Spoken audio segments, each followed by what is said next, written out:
we had booked somebody on the tariffs for tomorrow, in part because we're like, let's see what he does. Because there's going to be, I think, the narrative of at least what we're going to see over the next 6 months is going to be a three-parter. One is Musk and Russell Vought, who will be head of OMB if he gets confirmed, and he will, they're going to take a wrecking ball to our administrative state, to our government functions. Get rid of all the regulation by getting rid of all the agencies and their capacity to do this work. And the judges that already sit on the federal bench appointed by Trump are going to sign off on this. Trump, meanwhile, is going to do whatever he can to enrich himself. So if that means making fake lawsuits to Meta or to CBS or to whatever and getting money that way, if it means, cutting deals with pump and dump meme coins. Pump and dump meme coins. We're going to buy Greenland and sell it to Peter Thiel. For all those rare earth minerals. Yes, and whatever. For Praxis, they're like little, have you heard about this? They're, utopian, anarcho-libertarian world, whatever it is. People are nuts. We're going to get the Panama, we're going to attack Panama. Whatever it is, he's going to look to enrich himself. And as long as nothing interferes with that, he's going to be fine. And as long as nobody talks about the different deals he has to cut because he's put loyalists in all these positions, he's going to be fine. And the third thing they're going to do is they're going to pretend that they're going to do what they say they were going to do, more broadly, which is we're going to make this place a little bit whiter, a little bit more English speaking, and eventually we get prices down. And this is the way that he's going to do it. And the tariff story, and we're going to see this with immigration, they're going to terrorize people. They're going to put 30,000 people into a detention camp in Guantanamo. They're going to do it. And they're going to get rid of, I think, natural-born citizenship. We'll talk about that later. But right now, the tariff stuff is a perfect example of him saying, I'm going to levy tariffs on them, and then pretending that he got something. He scared the heck out of Mexico and Canada and got something in return. But it's funny because I was checking out Sean Hannity's monologue last night, and he is just lauding Donald Trump. Oh, Trump, you have been so successful at shaking down Canada and Mexico with this tariff kind of chest thumping. Do we have that? I didn't end up sending it because I feel like it's more funny the contrast though with Laura Ingraham and anybody who is actually viewing this and isn't a Trump sycophant. They say what did they get from them? Oh, Claudia Scheinbaum. She basically said, "Oh yeah, we'll send in what you'll get from me." Well, here we have it. Right, we have it. Because this is what the story is. But do we have that Sean Hannity? No. It's my bad. I was just referencing it. Yeah. The point is, he's being heralded by all of his hornblowers, if you will, his fluffers in the media. We know who these people are, as having, and I think Charlie Kirk had a tweet "We are back, baby. We are back." They supposedly extracted concessions from Mexico and from Canada. Here is, put this up. This is number 14.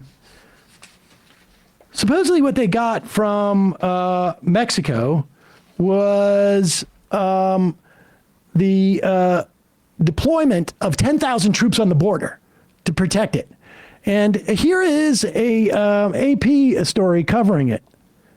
Oh, wait a second. I'm sorry. You're confused. Because Jen Psaki, who I guess is now at MSNBC, is in the picture. But wait, what's she doing at a podium? Oh, this is back when she was a White House spokesperson. Scroll up. No, scroll down. Sorry. There it is. April 2021. What? Oh, this is when the Biden administration, without getting tariffs, said, will you put 10,000 more troops on the border? And Mexico said, okay. Yeah. We'll do that. This already happened. It's already happened. But this Without is tanking the markets for a day. right. The big concession that he got over Tariff from Claudia Sheinbaum. And the thing is that she's not going to be, she's first of all a leftist leader, but she's also coming into office in the last few months with an 80% approval rating. So she's going to be a little bit emboldened to stand up to Donald Trump here.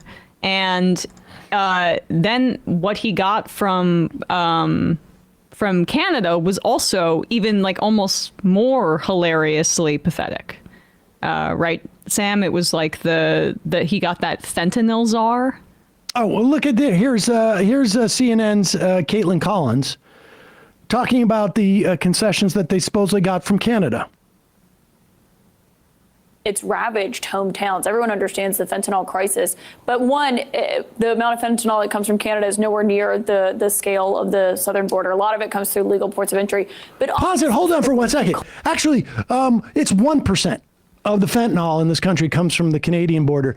But also, we are at the lowest ebb of fentanyl deaths in this country in 10 years. We're at the lowest ebb of ODs. The reason why we had this surge of opioid deaths was a function of Purdue Pharmaceuticals and some pharmacy benefit managers who did not do their jobs, or at least maybe Purdue perceived it as their job, to sell opioids with the claim that it was not addictive.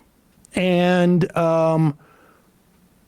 hundreds of thousands of people, maybe more, got addicted to these substances and then ultimately got cut off and had to go find some other way in which to deal with their addiction.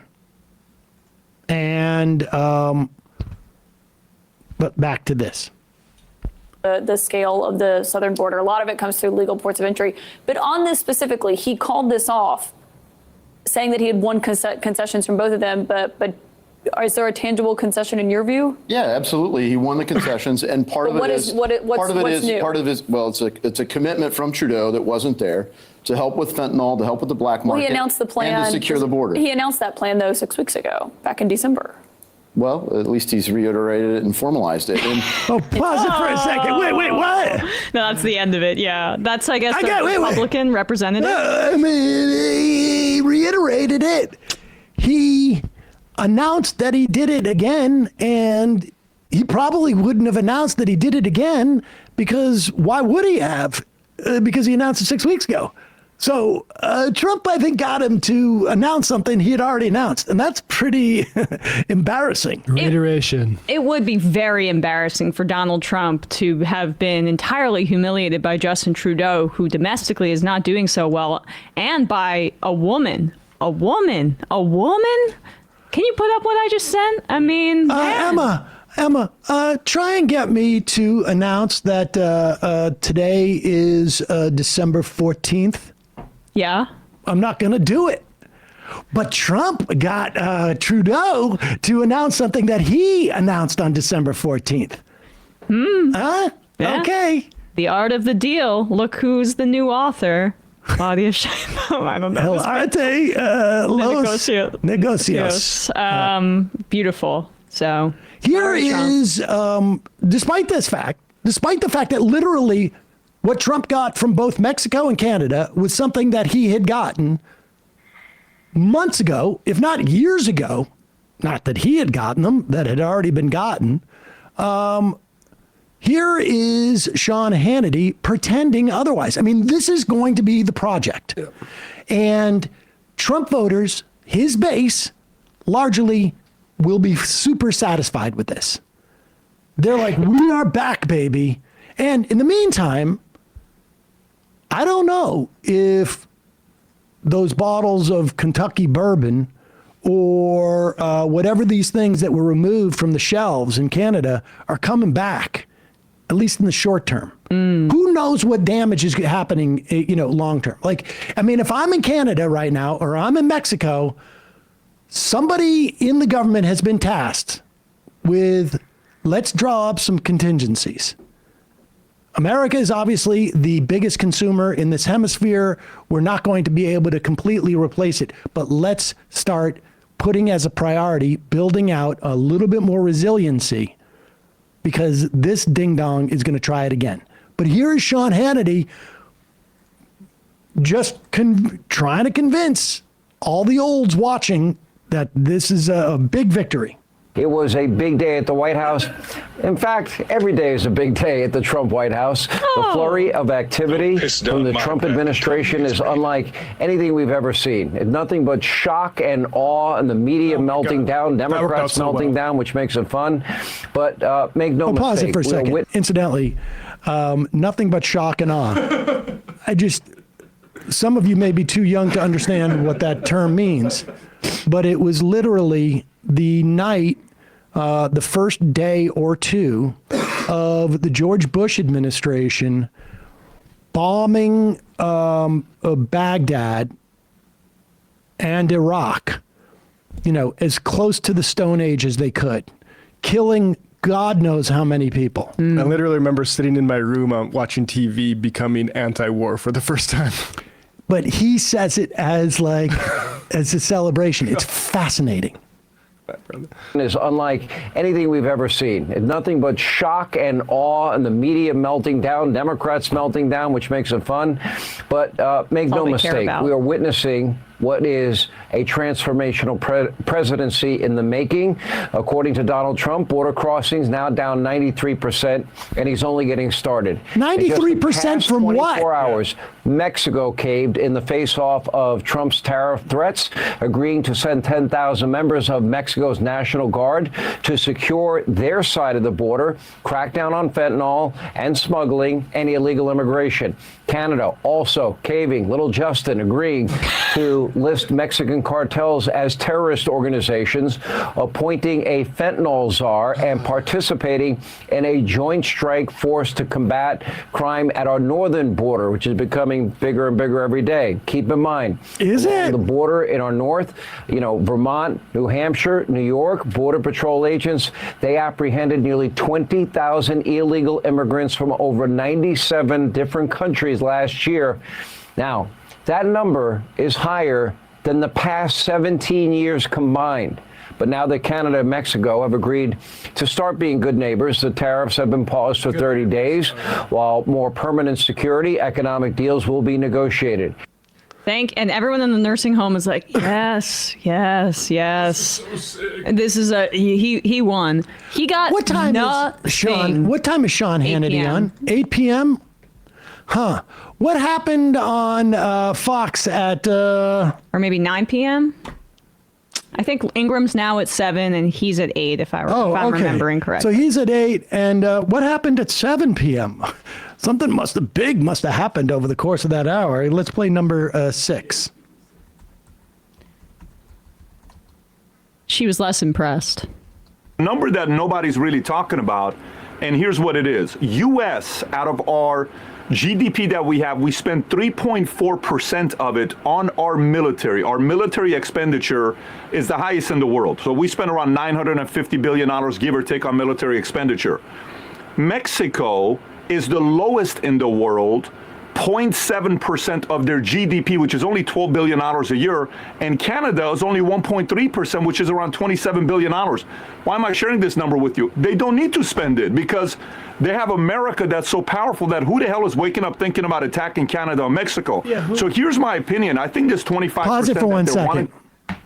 In the absence of the United States having the not just the world's largest military budget, but twice as large as the rest of the world combined, I think it is. Who's thinking we need to invade Mexico or Canada? Besides the the United States. Besides Trump, who we have this tariff thing and this threats to bomb Mexico, that would violate countless treaties, including a trade deal that Trump signed himself while he was in office. These are two of our 3 largest trading partners, and he's openly trying to shake them down. Like, as you're saying, this could really damage our relationships with them going forward. But Ingram at least like expressed some skepticism, I think, here. Thinking about attacking Canada or Mexico. So here's my opinion. I think this 25% that they're wanting to remove, I think it needs to stay because we're providing you protection. We're providing you safety. There's a reason your military is not that strong. You're using that money to invest into other areas. Why are we doing that? If we're doing that to provide safety to you, I think America should at least have a 25% tax tariff, if you want to call it, regardless of whatever happens, simply for the protection President Trump and the U.S. Pause it for a second. See the sleight of hand here, though? Why are we doing this? Okay, why are we doing this? Why are we spending this money? If it's not for our benefit, why are we doing it? What, like, all right, you want a 25% tariff? How about we just reduce our expenditure in the military by whatever number you think that is going to generate for these countries? Because we know that 25% tariff on these countries is going to end up being a tax, a regressive tax, a sales tax. And it's going to hurt middle and low income Americans more than anybody else. So if that's the theory, but then he just switches over to like, oh, we just take it for granted that we need this size of a military. Well, who are we protecting whom from what? Good.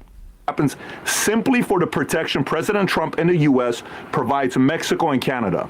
Yeah, I'm not too impressed with the Canadian response, frankly. I mean, the fentanyls are, I don't know what that's going to do. And I guess they'll have a few helicopters flying at the border. I mean, that's not nothing, but they were going to get slapped with 25% tariffs, and now those are gone for at least 30 days. I'm not sure what's going to happen in 30 days. Maybe some other concessions, but I think President Trump saw a huge negative reaction to this, as I know you predicted, I predicted, from Wall Street, from the markets, from all the establishment types. Do you think he reacted to that? Or maybe some of his advisors said, whoa, we gotta rethink this? Pause it for a second. For those of you who don't speak Fox News propaganda having to concede some actual reality, that is, Trump caved because all his rich benefactors were like, dude, what are you doing? Because this is his shakedown tactic. This is what he learned from his dad. It's essentially threaten them, scare them, get what you need out of them. But his he didn't get anything. He didn't get anything, but it doesn't matter, right? He needs to be flattered. He wants the phone calls. He wants the respect. It's about this like black hole in his heart that can never be fulfilled and to look tough. That's what governs it. Is the Financial Times 2 days ago? Trump faces backlash from business as trade war sounds. I think what happened was this: is that like this idiot actually believed his own dumbness. Yep. No one around him said, hey, boss. They don't pay us tariffs. Hey, boss, we're not going to be able to replace the income tax. The IRS. You're confusing our budget deficit with the trade deficit. These are two different things. Deficit means the same thing, but you apply them in different areas. And nobody's going to say that to Trump. They're just saying, you know what? We're going to have problems with the business community. And Trump's like, okay, I can still make this work. I just lie and say I got what I asked for. But shaking down his friends and America's allies is something that's actually a crossover from his previous administration. It may be the way case, he did it with but Ukraine. He didn't get crap because he didn't know what he was doing. I know, that's what we're saying. I'm agreeing with you. I will tell you a story about the Apprentice, where my understanding is that, and maybe this is just apocryphal, I'll say that as a, let's say even this is a made up story. But the made up story is that he wanted, what's her name? The Stormy Daniels. Stormy Daniels on The Apprentice. Mm-hmm. In this made up story. This made up story. He wanted Stormy Daniels on The Apprentice, and he was adamant. He kept telling the ABC people, I want her, I want her, I want her. And they didn't know how to deal with it. He kept asking for months.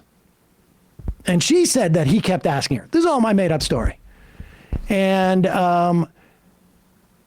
in this made up story, the ABC executives at one point They wrote down a piece of number. They wrote down on a piece of paper a number, basically representing the ad sales that they would lose. Because Trump had a piece of this. NBC, the ad you sale, mean? NBC. It's a made-up story anyway. Right, yeah. The number was, and they put it on his desk. They came in and they said, hey, we got a number of what we will lose for the things if you want to go ahead with the Stormy Daniels thing. It's up to you. He looks at the paper, sees the number, crumples it up and says, okay, forget it.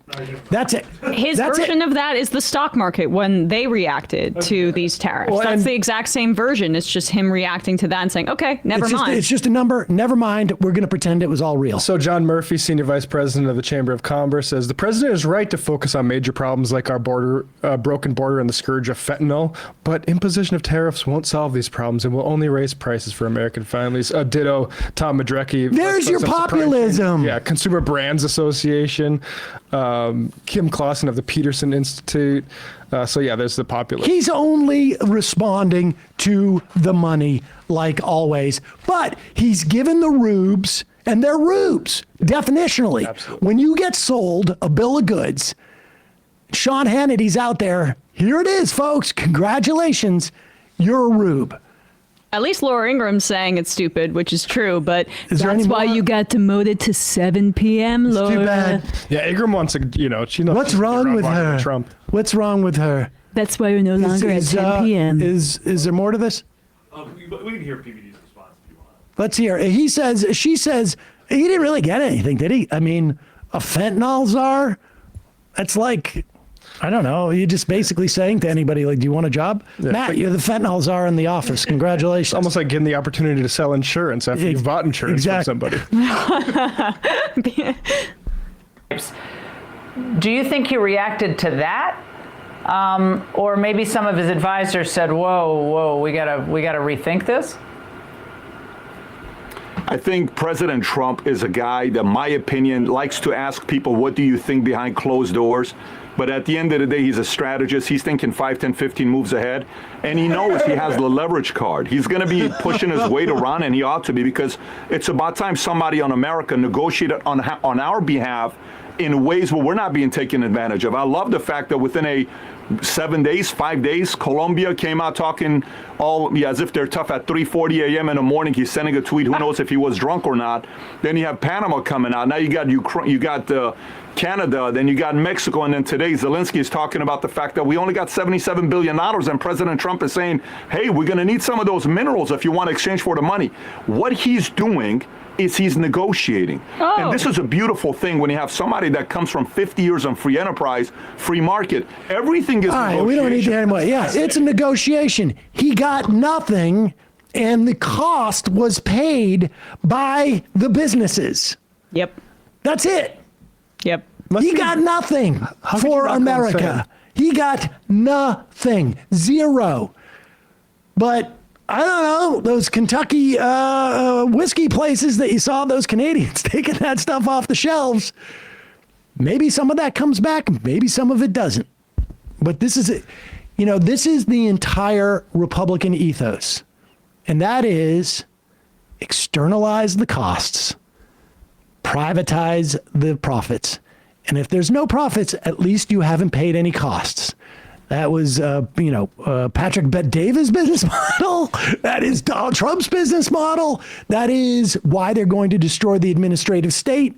Somebody else will pay the cost, and I will get the upside if there's an upside. Yep. That's it.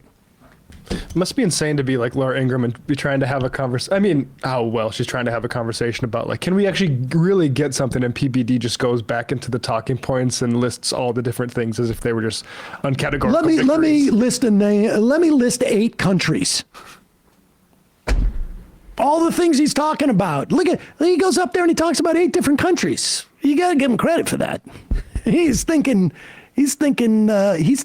6, 7 years in advance when he's going to be buying an island in the Caribbean and completely free of any legal liabilities. That's all he's thinking. Yeah. It is literally, it couldn't be a better example of what is problematic one of the things that's problematic in the United States, which is like you've got corporations that basically function to enrich a very small group of people at the top of them. Board of directors, CEOs, with no consideration long-term health of the company, no consideration of the other constituencies, the workers, the communities that they live in, none of that. It is just how a handful of people, literally, can enrich themselves by extracting from that company rather than putting anything back into it. And that's exactly what we're watching these guys do with the United States. They're just extracting. They're figuring out different ways of doing it. And what they're doing right now, they are in the process of getting rid of all the safeguards and the guardrails that prevent corporations from extracting the wealth of America.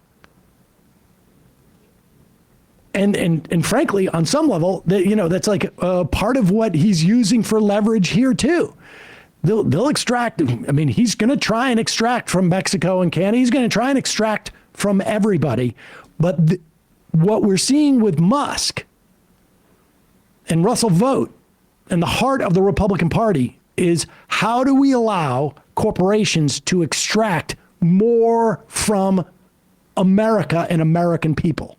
And if Trump just wants to feel like the big guy in town. So it seems like with Susie Wiles being his chief of staff, there is a understanding with the rest of the Republican apparatus, which includes things like the Heritage Foundation, which were instrumental in crafting Project 2025. And prior to Trump, they were the big dogs in town, too, with the Republican project, just to bolster Sam's point. They're going to be okay with letting Trump be Trump and having someone manage him so they can still get exactly what they want, even though his antics will be the thing at the forefront. My bourbon as an industry, which brings in $9 billion a year, is going to take a massive hit. Bashir indicated to our Kentucky lawmakers the other day that we need to put provisions in place to protect them. Do you think that Pete Hegseth raised alarms internally about this, and that's why the tariffs were reversed? I think he knows that that maybe they would go up and bourbon prices would go up in the United States, but I'm sure he's already stocked up. You're right. The guy has a truck, I think, moving around behind him, like with in a tap. The Chinese tariffs, we'll see what happens on that regard, but that's going to end up costing Americans, and we'll see it in the context of inflation. But we'll see what happens with that. Hey, folks, don't forget to hit the subscribe button and check out our daily show. We do it every day at 12 p.m. Eastern for about 2.5 hours. We even take phone calls. You should check that out.